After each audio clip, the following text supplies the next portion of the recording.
예수님 곁에는 항상 12 제자가 함께 있었습니다. 예수님과 함께 식사를 나누고 예수님의 말씀을 듣고 배웠고, 또 예수님께서 천국 복음을 전파하시는 현장마다 이 제자들이 함께 따라다니면서 힘껏 사역을 도왔습니다. 그리고 그 제자 중에서도 특별히 베드로, 야고보, 요한 이 세 명의 제자들은 예수님 더 가까이 머물러 있었습니다. 예수님께서 가시는 그 길 다른 제자들이 가지 않을지라도 이 세 명의 제자들은 예수님의 부름을 받아서 항상 더 가까이에서 더 많은 것을 보고 깨닫고 경험했습니다. 오늘 본문 말씀에서도 예수님께서 베드로와 야고보, 요한을 따로 불러내셔서 그들과 함께 산으로 가셨다고 되어 있습니다. 예수님께서 이 세 명의 제자들과 산으로 올라가신 것은 단순한 등산 행동이 아닙니다. 함께 친목을 다지고 또 건강을 잘 돌보기 위함이 아니었습니다. 예수님께서 산에 올라가신 이유, 또 그곳에 베드로, 야고보, 요한을 부르신 이유는 오직 한 가지 목적이었습니다. 바로 기도하는 것이었습니다. 산에 오르셔서 기도할 때에 혼자 기도하시는 것이 아니라 이 베드로, 야고보, 요한도 함께 데리고 가셔서 함께 기도하기를 원하셨습니다. 그 예수 그리스도의 말씀에 베드로, 야고보, 요한이 네 주님 그렇게 하겠습니다 순종하여서 함께 산에 오르게 된 것입니다. 본문 28절 말씀을 보니까 이 말씀을 하신 후 8일쯤 되어 예수께서 베드로와 요한과 야고보를 데리고 기도하시러 산에 올라가사라고 말씀을 하고 있습니다. 이때 예수님께서 산에 올라가 기도하실 때 놀라운 역사가 일어납니다. 예수님의 모습이 변화되었고 예수님의 옷에서 광채가 나기 시작했습니다. 본문 29절에서는 기도하실 때에 용모가 변화되고 그 옷이 휘어져 광채가 나더라 라고 말씀하고 있습니다. 산에 오르셔서 기도하실 때 놀라운 변화가 일어났고, 예수님께서 이렇게 변화되었다고 해서 예수님께서 오르신 이 산을 변화산이라고 합니다. 변화산의 기적, 변화산 사건이라고 말을 합니다. 예수님의 용모가 변화되고 그분의 옷에서 광채가 나는 것은 예수 그리스도의 신성을 나타내는 것입니다. 예수님은 사람으로서 이 땅에 살아가셨지만 그분의 본래 근본은 바로 하나님이시라고 성경은 말씀합니다. 빌립보서 2장 6절과 7절에서는 그는 근본 하나님의 본체시나 하나님과 동등됨을 취할 것으로 여기지 아니하시고 오히려 자기를 비워 종의 형체를 가지사 사람들과 같이 되셨고라고 기록하고 있습니다. 예수님은 사람으로 사셨지만 본래는 하나님이시라는 말씀을 성경은 누차 기록을 하고 있습니다.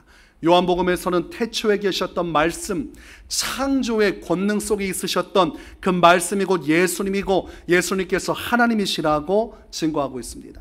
그러므로 예수님께서 기도하실 때에 그분의 본래적인 하나님으로서의 영광이 잠깐 비추어진 것입니다. 그러나 그 영광은 완전하신 하나님의 영광은 아닙니다. 하나님의 영광을 사람은 볼 수가 없습니다. 본다고 하면 성경에서 이른 바와 같이 사람은 죽게 되어 있습니다.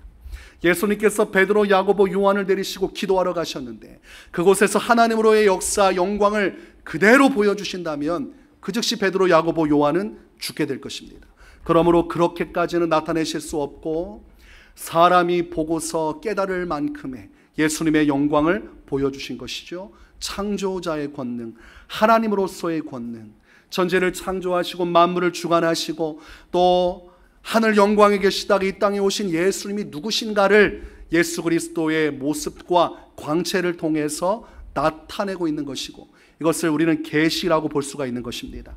눈에 보여준 영적인 현상을 통해서 하나님께서 베드로, 야고보, 요한에게 예수님이 누구신지를 보여주고 계시고 예수님께서 자신을 드러내고 계시는 것입니다. 출애굽기 33장 18절에서 23절까지의 말씀을 보면 모세가 시내산에서 하나님의 영광 보기를 간구합니다. 그러나 하나님의 얼굴을 볼 수가 없었어요. 왜냐하면 모세가 하나님의 얼굴을 보면 죽게 될 것이었기 때문입니다. 이렇게 기록을 하고 있습니다. 모세가 이르되 원하건대 주의 영광을 내게 보이소서. 여호와께서 이르시되 내가 내 모든 선한 것을 내 앞으로 지나가게 하고 여호와의 이름을 내 앞에 선포하리라.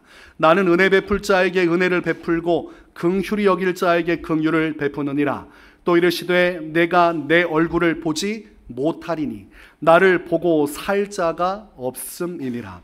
여호와께서 또 이르시기를 보라, 내 곁에 한 장소가 있으니 너는 그 반석 위에 서라. 내 영광이 지나갈 때에 내가 너를 반석 틈에 두고 내가 지나도록 내 손으로 너를 덮었다가 손을 거두리니 내가 내 등을 볼 것이요 얼굴은 보지 못하리라. 하나님의 온전하신 영광, 그 실체를 모세는 볼 수 없다고 말씀하신 것이죠. 하나님께서 지나가실 때 모세 앞을 가리셔서 온전하신 주님의 영광을 보지 못하게 막아주시고, 하나님께서 보여주시는 아주 미약하지만 사람으로서 볼 수 있을 정도의 영광, 그것을 등이라고 표현하고 있죠. 그것만을 모세에게 보여주셨습니다. 하나님께서 지명하시고 이스라엘을 출애굽할 때 귀하게 쓰셨던 충성된 종 모세에게도 하나님은 자신의 영광을 다 보여주실 수 없으셨어요. 이사야 6장의 말씀을 보면 어느 날 이사야 선지자가 하나님의 영광을 보게 됩니다. 하나님의 얼굴을 본 것이 아니라 하나님께서 나타나신 그 영광을, 그 등과 같은 자신이 볼 수 있을 정도의 영광만을 보게 됩니다. 그러나 그것만으로도 이사야는 벌벌벌 떨고 두려워합니다. 이사야 6장 1절에서 5절 말씀을 보면 그 당시의 상황을 기록합니다. 우시야 왕이 죽던 해에 내가 본즉 주께서 높이 들린 보좌에 앉으셨는데 그의 옷자락은 성전에 가득하였고 스랍들이 모시고 섰는데 각기 6날개가 있어 그 둘로는 자기 얼굴을 가리었고 그 둘로는 자기의 발을 가리었고 그 둘로는 날며 서로 불러 이르되 거룩하다 거룩하다 거룩하다 만군의 여호와여, 그의 영광이 온 땅에 충만하도다 하더라. 이같이 화답하는 자의 소리로 말미암아 문지방의 터가 요동하며 성전의 연기가 충만한지라. 그때 내가 말하되 화로다 나여 망하게 되었도다. 나는 입술이 부정한 사람이요 나는 입술이 부정한 백성 중에 거주하면서 만군의 여호와이신 왕을 배웠음이니라 하였더라 라고 기록하고 있어요. 하나님께서 보좌에 계신 그 모습을 보았고 그분의 옷자락이 성전에 가득한 것을 보았고 스랍들이 날아다니면서 하나님을 찬송하는 그 광경을 보았습니다. 지극히 크고 높으신 하나님의 영광을 보았지만 그것은 온전하신 주님의 영광이라고 말할 수 없어요. 얼굴과 얼굴을 대하듯 주님의 실체를 온전히 본다면 이사야는 죽을 것이기 때문입니다. 주님께서 이사야가 감당할 수 있을 만큼의 주님의 영광을 잠깐 보여준 것입니다. 사람은 살아생전에 하나님의 영광을 온전히 볼 수가 없습니다. 하나님의 실체, 하나님의 얼굴과 얼굴을 대하여 보듯이 하나님을 온전히 알 수가 없어요. 언제 하나님을 온전히 얼굴과 얼굴을 대하여 볼 수 있습니까? 우리가 죽어서 우리의 영혼이 낙원에 가서 천국에 가서 하나님을 만나게 될 때, 그때에는 얼굴과 얼굴을 대하여 보듯이 주님께서 누구시고 어떤 분인지를 온전히 알게 될 것입니다. 고린도전서 13장 12절에서는 우리가 지금은 거울로 보는 것 같이 희미하나 그때에는 얼굴과 얼굴을 대하여 볼 것이요 지금은 내가 부분적으로 하나 주께서 나를 아신 것 같이 내가 온전히 알리라. 주님은 나를 온전히 알지만 우리는 성경에 나타난 계시를 통해서 부분적으로 하나님을 알고, 우리가 주님을 영적으로 체험한다고 해도 부분적으로 알 수밖에 없습니다. 그러나 하나님 나라에 들어갈 때에 그때는 비로소 하나님을 온전히 알 수 있을 것입니다. 그러나 사람이 살아가면서 하나님을 볼 수 있는 방도가 있다고 성경은 말씀을 합니다. 그것은 바로 그의 독생하신 아들 예수 그리스도를 통해서 우리가 하나님을 온전히 알 수 있고 볼 수 있다고 성경은 말씀을 합니다. 요한복음 1장 18절에서는 본래 하나님을 본 사람이 없으되 아버지 품속에 있는 독생하신 하나님이 나타내셨느니라고 말씀합니다. 아버지 품속에 있는 독생하신 하나님, 하나님의 아들이신 예수님을 말씀하는 것입니다. 예수님을 봄으로써 우리는 하나님을 볼 수 있다고 성경은 말씀을 하고 있고, 하나님을 볼 수 있도록 하나님의 아들이신 예수님께서 이 땅의 구주로 사람의 모습으로 나타나 주신 것입니다. 그래서 예수님께서는 제자들을 향해서 요한복음 14장 7절에서 말씀하십니다. 너희가 나를 알았더라면 내 아버지도 알았으리로다. 이제부터는 너희가 그를 알았고 또 보았느니라. 예수님을 만나고 알았고 보았다면 곧 하나님 아버지를 알았고 본 것과 같다고 예수님은 분명히 말씀하셨습니다. 그럼에도 불구하고 빌립이 예수님의 말씀을 듣고 이렇게 간청합니다. 주여, 아버지를 우리에게 보여주옵소서. 그리하면 족하겠나이다. 예수님, 하나님 아버지를 볼 수 있는 방도가 없습니까? 우리는 정말 하나님을 얼굴과 얼굴을 대하여 온전히 만나고 싶습니다. 그때 예수님께서 말씀하십니다. 빌립아, 내가 이렇게 오래 너희와 함께 있으되 내가 알지 못하느냐? 나를 본 자는 아버지를 보았거늘 어찌하여 아버지를 보이라 하느냐? 예수님께서 아주 분명히 말씀하죠. 나를 본 것은 하나님을 아버지를 본 것과 같다. 그러므로 예수님을 만나는 것은 하나님 아버지를 만나는 것이라고 성경은 분명하게 말씀하고 있고, 우리가 살아생전에 하나님을 얼굴과 얼굴을 대하여 보듯이 더 가까이 하고 싶다면 우리는 예수님이 누구신지를 깨닫고 예수님을 깊이 알면 알수록 하나님이 누구신지 우리가 살아가면서 깨달을 수가 있는 것입니다. 예수님께서 자신을 보고 안 것이 하나님 아버지를 보고 아는 것과 같다고 하신 것은 예수님의 모든 삶의 언어와 행실이 다 하나님의 뜻대로 이루어졌기 때문입니다. 예수님의 뜻은 아무것도 없어요.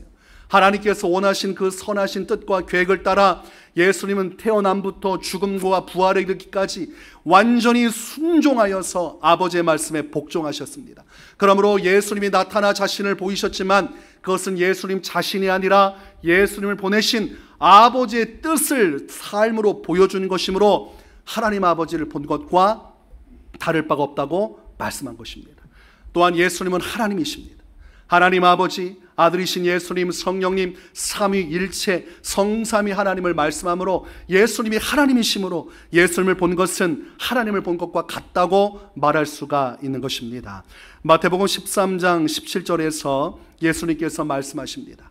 내가 진실로 너희에게 이르노니 많은 선지자와 의인이 너희가 보는 것들을 보고자 하여도 보지 못하였고 너희가 듣는 것들을 듣고자 하여도 듣지 못하였느니라고 말씀합니다. 구약시대의 그 쟁쟁한 하나님의 사람들, 그 믿음의 사람들, 선지자와 예언자들, 하나님의 사사들 모두의 마음속에는 장차 오실 메시아를 향한 사모함이 있었습니다. 성령께서 깨닫게 하시고 말씀하게 하시는 하나님의 아들께서 사람으로 오시고 온 인류의 구원이 되실 그날을 꿈꾸고 그 예수 그리스도가 나타나실 때 보기를 저마다 소원했습니다. 하나님의 아들을 보고 그분의 말씀을 듣기를 갈망했지만 구약시대의 선지자들은 보지 못했어요. 그들의 날에 그 말씀이 성취가 되지 않았기 때문입니다. 그러나 12 제자들, 특별히 예수님과 함께한 베드로, 야고보, 요한은 살아계신 하나님의 아들이 사람으로 오신 것을, 예수 그리스도를, 그분을 눈으로 보았고 그분의 말씀을 듣고 그분을 알았고 그분과 함께하고 있으니 이것이 얼마나 큰 축복입니까? 12 제자도 축복이지만 그들보다 더 가까운 곳에서 예수님을 알고 경험한 베드로, 야고보, 요한이야말로 참으로 큰 복을 받은 자라고 할 수가 있는 것입니다. 그 변화산에서 예수님의 모습이 변화되고 그분의 옷에서 광채가 나는, 예수님이 하나님이시라는 그 하나님의 영광을 보고 있으니 얼마나 복된 자들입니까? 마가복음 9장 4절에서는 그 옷이 광채가 나며 세상에서 빨래하는 자가 그렇게 희게 할 수 없을 만큼 매우 희어졌더라고 말씀합니다. 세상의 그 어떤 방식으로도 그렇게 희게 할 수는 없다는 거죠. 그것은 무엇을 말합니까? 이 세상 영광이 아니라는 것입니다. 예수님으로부터 보여지는 모든 것은 하나님 나라에서만 이룰 수 있는, 하나님께서만이 주실 수 있는 하나님의 영광, 하늘의 영광이라고 말씀하고 있어요. 그러므로 베드로, 야고보, 요한은 이 세상의 영광이 아닌 그 변화산에서 하늘의 영광을 보고 있고 하나님 나라의 영광을 보고 있는 것입니다. 뿐만 아니라 더 놀라운 일들이 또 계속됩니다. 그들이 있는 그 장소에 엘리야와 모세가 나타납니다. 본문 30절 말씀을 보니까 문득 두 사람이 예수와 함께 말하니 이는 모세와 엘리야라고 기록을 하고 있습니다. 자, 여러분, 엘리야와 모세는 구약시대 인물입니까? 신약시대 인물입니까? 구약이지요? 구약시대 인물입니다. 엘리야와 모세는 지금 예수님께서 계시는 시대의 사람들이 아닙니다. 과거에 예수 그리스도께서 오시기 이전의 사람들이고 말씀의 성취가 있기 전의 인물들이에요. 그들은 이미 육신이 이 땅에 거하지 않고 하나님 앞에서 영원히 있는 자들, 이미 죽어서 낙원에 있는 자들입니다. 여러분, 사람이 이 땅에서 죽으면 이 땅에 머물 수 있습니까? 없습니까? 머물 수가 없습니다. 낙원에 가든 음부에 가든 반드시 그들의 영혼이 하나님께서 정하신 처소로 가게 돼 있어요. 그런데 이단들 중에 한 단체는 뭐라고 말합니까? 사람이 죽으면 귀신이 돼서 구천을 떠돈다고 말을 해요. 무속신앙하고 연결시켜가지고 귀신이 바로 누군가 사람의 죽은 영혼이라고 이야기합니다. 그러나 성경은 그렇게 말하지 않아요.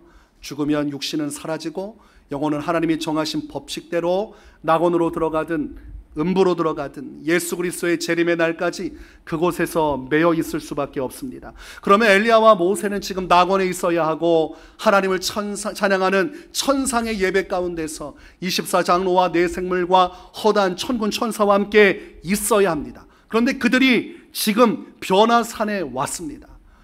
하나님께서 정하신 법칙을 넘어서서 그곳에 있는다는 것, 어떻게 가능한 것인가? 하나님께서 그렇게 정하시면 가능한 것입니다. 하나님은 법을 정하시고 그 법의 모든 것들을 예배로 하실 수도 있는 권한이 있는 분입니다. 성경을 보면 하나님은 자신을 계시하실 때 나는 곧 나라고 말씀하셨고, 하나님을 향해서 나는 스스로 있는 자라고 말씀하셨습니다. 누군가에 의해 창조된 피조물이 아니라 하나님 자신 스스로 존재하고 누군가를 통해서 이 땅에서 역사하는 자가 아니고 혼자 모든 것을 결정하고 그 주권을 가지고 통치하시는 분이라고 말씀하셨습니다. 그러므로 성경은 하나님을 토기장이라고 말을 합니다. 토기장이는 진흙을 가지고 자기가 원하는 대로 그릇을 마음대로 만들 수 있어요. 좋은 그릇을 만들 수 있고 별것도 아닌 그릇도 만들 수 있고 아주 귀하게 쓸 것도 만들 수 있고 천하게 쓸 것도 만들 수 있습니다. 진흙이 토기장이를 따질 수 없어요. 왜냐하면 토기장에겐 그런 권세, 권한이 있기 때문입니다. 하나님도 마찬가지, 그것을 하나님의 주권이라고 말씀합니다. 하나님은 심판을 행하실 수도 있고 구원을 베푸실 수도 있습니다. 하나님이 원하시면 천국을 만드시고 지옥을 만드실 수 있습니다. 사람들은 하나님이 선하시다면 어찌 지옥을 만들 수 있냐고 말하지만 그것은 하나님의 선택이고 주권입니다. 사람이 판단할 수 있는 영역이 아닙니다. 그러므로 오늘 구약시대의 인물, 낙원에 있는 인물 엘리야와 모세가 어떻게 지상에서 이 변화산에 내려와 예수님과 함께 할 수 있느냐? 하나님 아버지께서 허락하시면 되는 것이죠. 그래서 보내신 것이고 예수님과 만난 것입니다. 보면 36절 말씀을 보면 영광 중에 나타나서 장차 예수께서 예루살렘에서 별세하실 것을 말할세라고 되어 있습니다. 지금 예수님께 찾아온 모세와 그리고 엘리야는 하나님께서 보내신 것이고 바로 예수님께서 십자가에서 고난받아 죽으실 십자가의 대속에 대한 이야기를 하고 있는 것이죠. 예수님께서 힘을 내고 용기를 내고 그 사명을 끝까지 이루실 수 있도록 천상에서 예수님과 함께 그 영광을 보았던 모세와 엘리야가 지상으로 내려와서 예수님과 대화를 나누고 예수님께 힘을 더하고 있는 것이고 하나님께서 예수님을 지지하고 도와주고 계신 것입니다. 예수님께서 이루신 일이 얼마나 중요한지를 모세도 엘리야도 알고 있는 것이고 이것은 모세가 가지고 있었던 엘리야가 가지고 있었던 하나님의 말씀 또는 율법들 하나님의 계시들이 바로 예수 그리스도로 연결되고 있다는 것을 말씀하는 거죠. 구약과 신약의 말씀은 별개의 말씀이 아니라 하나의 말씀이고 그 모든 믿음의 사람들의 역사는 예수 그리스도 안에서 하나가 된다는 것을 보여주고 있는 것입니다. 그런데 32절 말씀을 보니까 베드로와 및 함께 있는 자들이 깊이 졸다가 온전히 깨어나 예수의 영광과 및 함께 선 두 사람을 보더니라고 되어 있습니다. 자, 그러면 이전까지 지금 베드로, 야고보, 요한은 변화산에서 무엇하고 있다는 얘기입니까? 깊이 졸고 있었다고 되어 있어요. 산에 올라가긴 올라갔는데 피곤해서 자고 있습니다. 우리가 성경 말씀을 보면 겟세마네 동산에서 예수님께서 마지막 최후의 기도로 정말 피땀 흘려가면서 온몸을 들여서 기도하실 때 그때 베드로, 야고보, 요한이 함께 있었는데 그때도 졸았어요. 참 연약한 사람들이고 오늘날의 우리를 그대로 보여주는 것이죠. 그럼에도 불구하고 이들이 예수님의 말씀에 순종해서 변화산에 올라갔더니 그곳에서 예수님의 모습이 변화되는 것과 그곳에서 광채가 나는 것을 보았습니다.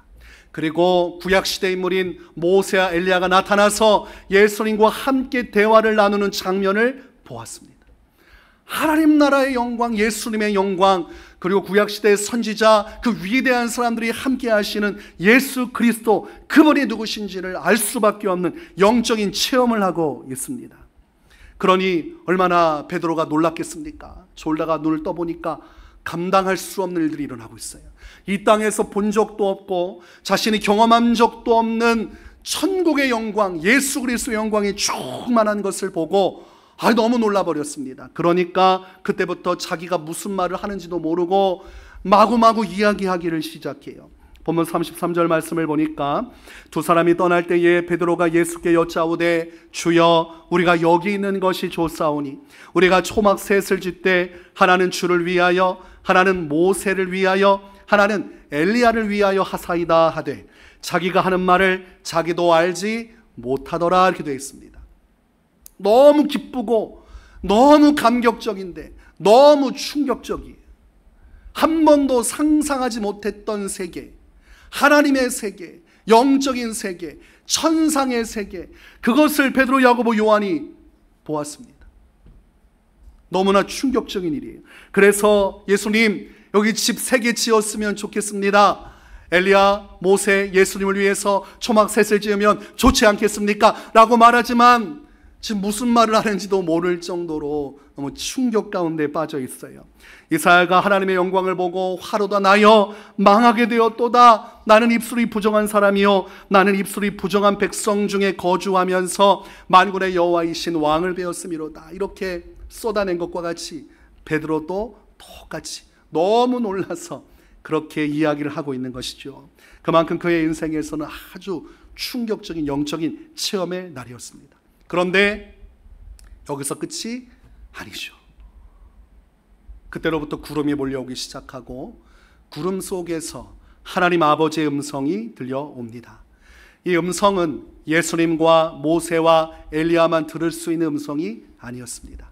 그곳에 있는 베드로, 야고보, 요한도 능히 들을 수 있는 하나님의 음성이었습니다. 본문 34절, 35절 말씀을 보니까 이 말할 즈음에 구름이 와서 그들을 덮는지라. 구름 속으로 들어갈 때에 그들이 무서워하더니 구름 속에서 소리가 나서 이르되 이는 나의 아들 곧 택함을 받은 자니 너희는 그의 말을 들으라 하고 라고 되어 있습니다. 하나님 아버지께서 구름 속에서 나타나셔서 예수님을 자신의 아들이라고 말씀하시고 택함을 받은 자이므로 너희의 구주로서 내가 세웠으므로 너희는 예수 그리스도의 말씀에 복종하고 순종하라고 아버지께서 증거하고 계십니다. 여러분, 구름은 신약 시대에는 볼 수 없는 것입니다. 구약 시대의 말씀을 보면 하나님께서 이스라엘 백성 중에 나타나실 때에 구름으로 나타나시고 그 속에서 주님의 영광으로 임하시는 장면이 숱하게 나옵니다. 신약 시대는 찾아볼 수가 없어요. 그러므로 베드로, 야고보, 요한은 바리새인들이 붙들고 있었던 모세가 받았던 율법 중심의 신앙생활을 하고 회당 중심의 신앙생활을 해서 하나님이 주신 율법과 전통을 기준으로 해서 살아왔던 사람들입니다. 구름을 보거나 하나님의 영광을 보거나 그분의 음성을 들었던 세대 사람들이 아니에요. 그런데 예수님을 따라 변화산에 오르니 그곳에서 구약시대에 구약의 사람들이 보았던 그 하나님의 영광을 볼 수가 있었습니다. 예수 그리스도를 증거하시는 하나님 아버지의 음성을 들었고 그 음성은 그들의 평생 동안 잊혀질 수 없었던 것입니다. 그러므로 그들이 변화산에 오르는 것은 잘한 일입니까? 잘 못한 일입니까? 다른 제자들은 그 시간에 여유를 가지고 쉬고 있을 텐데 쉬지도 못하고 예수님께 붙들려서 변화산으로 올라가는 것은 그들의 인생에서 잘한 선택입니까? 잘 못된 선택입니까? 잘한 선택이죠. 다른 제자들은 쉬고 있을 텐데 우리만 왜 자꾸 부르실까? 내일 사역도 있는데 좀 내버려 두시지. 예수님은 자유를 싫어하시나 보다. 그렇게 생각할 수도 있을 만큼 피곤하고 지친 몸 상태였어요. 그러니까 변화산에 가서 잔 겁니다. 너무 피곤하니까. 그런데 예수님의 말씀에 불순종할 수는 없으므로 그럼에도 불구하고 변화산에 올랐고 그들의 그 순종함을 통해서 말도 못할 주의 영광이 1차, 2차, 3차로 계속해서 그들에게 쏟아 부어지고 있음을 알 수가 있습니다. 변화산에 안 갔으면 이 놀라운 영적인 체험을 할 수가 없었겠죠. 그들이 그곳에 있었기에 본 것이고, 그곳에 없던 제자들은 경험할 수 없었습니다. 제가 장교로 군 생활을 마치고 서울신학대학원에 이제 입학을 하게 될 때 보니까 저희 누나도 같은 시기에 대학원에 간다는 이제 소식을 알게 되었습니다.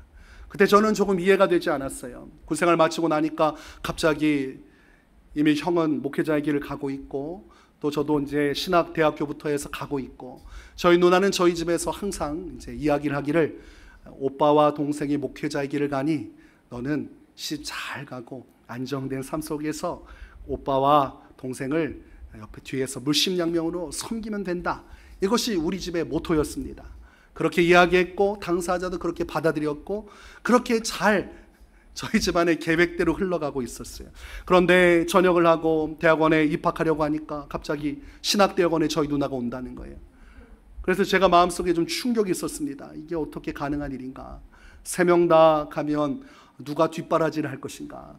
부모님의 노후는 누가 책임질 것인가? 그래도 누나가 있었으니까 마음에 또 든든함을 가지고 나가는데, 셋 다 가면 이거 계산이 안 맞는데 어떡하는가, 이런 생각도 들었어요.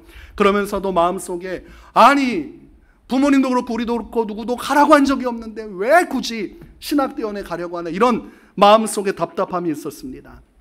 그런데 저희 누나가 이렇게 겪은 일들을 간접적으로 들으면서 제가 수긍이 됐어요. 어느 날처럼 은혜의 자리, 기도의 자리에 간 것이죠. 그리고 예배를 하고 기도하는데 그곳에 성령의 불이 떨어진 것입니다. 일반적인 은혜 받았다 정도의 것이 아니라 오늘 변화산에서 일어난 것과 같은 특별한 하나님의 은혜가 부어지게 된 것이고, 그때부터 기도를 멈출 수가 없는 것이죠.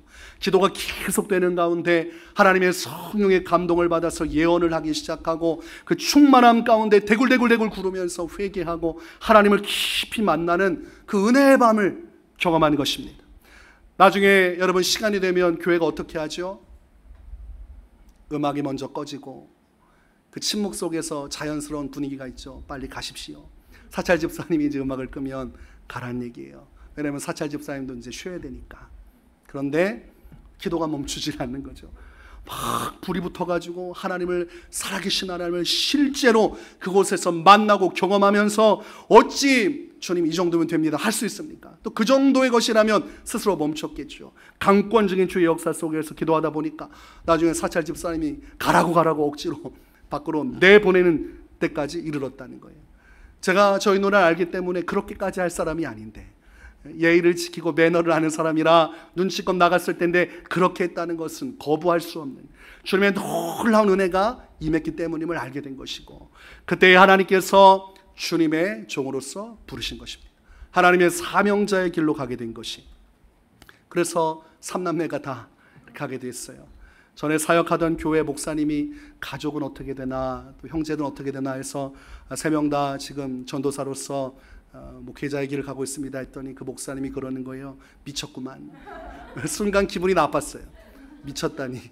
그런데 이제 뒤이어서 부모님께서 대단하시다. 3명이나 다 목회자 길로 가게 하시다니 쉽지 않은 거다, 이렇게 얘기를 하시는 거예요. 그래서 용서를 제가 했습니다.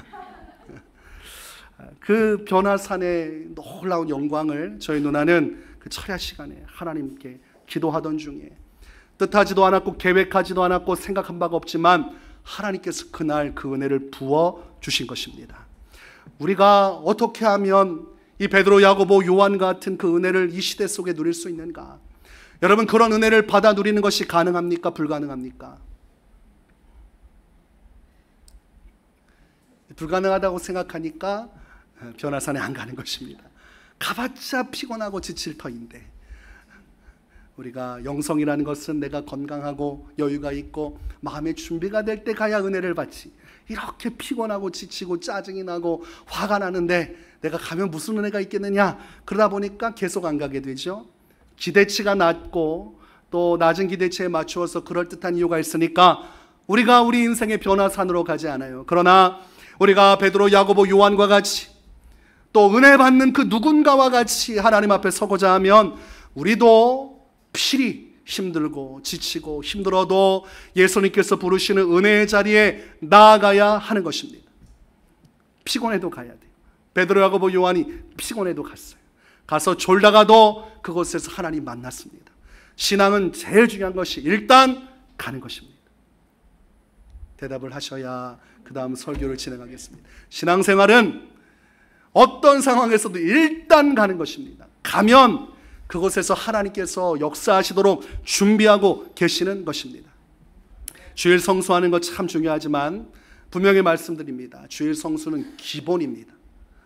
기본이에요. 신앙의 목적과 방향과 최종적인 우리가 결정된 최종 결론이 아니라 시작점이에요. 여러분, 달리기를 시작하면 땅 하고 나서 거기 그대로 있습니까? 시작점이 그대로 있으면 됩니까? 주일 성수는 시작점이에요. 주일 성수를 통해서 예수 그리스도를 믿는 믿음의 고백과 함께 신앙이 시작이 된 것입니다. 그러므로 뛰어가야 하지 않겠습니까? 어디로 뛰어갑니까? 변화산으로 뛰어가야 돼요. 하나님께서 나를 기다리시는 은혜의 자리로 뛰어가야 됩니다. 그곳에서 우리도 성령의 은혜를 누려야 되고, 우리가 성경에서 기록되고 있는 그 하나님, 수많은 제자들과 교회 가운데 말씀하시고 역사하시고 기적을 행하시고 은사를 부으시고 성령의 열매를 주신 그 하나님을 우리도 변화산에 가서 만나야 되는 것입니다. 그러므로 성령이 하나님이시구나, 성령의 은사가 있구나, 성령의 열매는 9가지고 이런 일들이 있구나 아는 것으로 끝나면 그것은 지식으로 묻혀진 것이고 나와 아무 상관이 없어요. 신앙은 그 알고 배운 바를 내가 경험해야 그것이 나의 진정한 신앙이 되는 것입니다. 그러므로 성령이 누구신지를 아는 것에서 그치는 것이 아니라 내가 변화산에 가서 그 성령을 받고 그 성령의 은혜를 누리고 성령의 은사를 체험하고 성령께서 주시는 9가지 열매가 내 심령 안에서 삶에 나타나는 신비한 일들을 경험함으로써 우리가 온전한 믿음의 길을 걸어갈 수 있는 것입니다. 그러므로 여러분, 기준을 자꾸 하향평준화하시면 안 돼요. 그래, 내 평생 주일 성수하는 게 어디냐? 그러면 안 됩니다. 그럼 변화산에 오른 베드로, 야고보, 요한의 은혜를 못 누립니다. 목사님, 그렇지 않을 수 있잖아요. 아니요, 심은 대로 거두는 것입니다. 심은 대로 거둬요. 여러분, 세상살이 하면서 정말 직장에서 몸 바쳐 충성하고 최선을 다했는데 나중에 내가 승진 안 하고 저 사람이 승진하면 기분 좋아요, 안 좋아요? 그럴 때 그러지 않습니까? 세상의 정의와 법도가 다 사라졌구나. 하나님은 정확하신 분이십니다. 하나님은 우리가 무엇을 심든지 그대로 거두게 하시는 분이십니다. 그게 하나님의 법칙입니다. 그래서 믿음의 사람은 다 심었어요.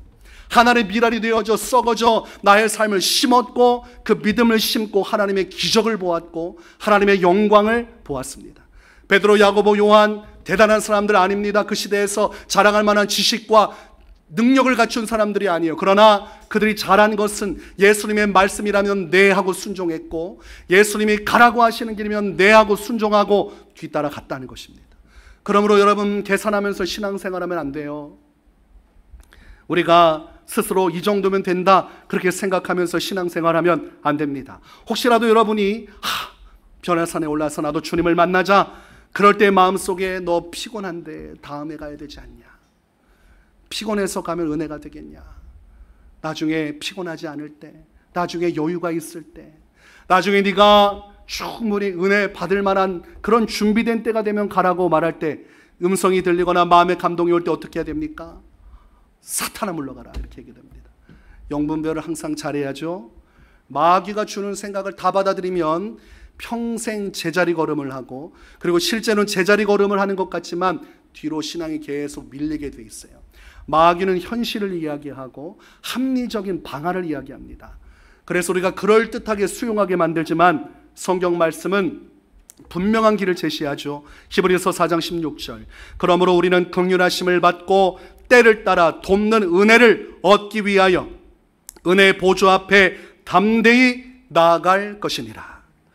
때를 따라 돕는 은혜를 얻고자 한다면 나의 삶의 순간순간마다 하나님의 은혜가 필요하고 하나님의 은혜 없이는 살 수 없는 게 우리인데, 그 은혜를 받고자 하면 가만히 집에서 누워있으면 주님이 찾아오시는 것이 아니라는 것입니다.